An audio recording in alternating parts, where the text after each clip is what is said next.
જૂનાગઢ આપના પ્રદેશ મહિલા અધ્યક્ષ રેશમા પટેલની અટકાયત કેન્દ્રીય કૃષિ મંત્રીની મુલાકાત દરમિયાન અટકાયત કરાઈ। મગફળી કેન્દ્રમાં કાર્યકરો સાથે રજૂઆત કરવા માટે પહોંચ્યા હતા અને કોન્ટ્રાક્ટ પદ્ધતિ તેમજ મજૂરોને છૂટા કરવાના મામલે પહોંચ્યા હતા। કેન્દ્રીય મંત્રીના આગમન પહેલા પોલીસે અટકાયત કરી।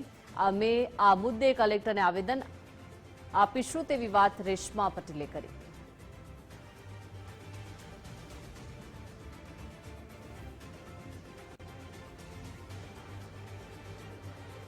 યુવનગરના આંગણે જ્યારે કૃષિ મંત્રી આવી રહ્યા હતા ત્યારે એ લોકોની લાગણી હતી કે અમે આમ આદમી પાર્ટી એમની સાથે આવીએ અને કૃષિ મંત્રીને આ પ્રશ્નની રજૂઆત કરીએ અને એનું સમાધાન માંગીએ। વર્ષોથી આંદોલનો કર્યા કે ભાઈ કોન્ટ્રાક્ટ પદ્ધતિ બંધ કરો અને અમને લોકોને કાયમી કરો, અમારી રોજીરોટી અમને આપો।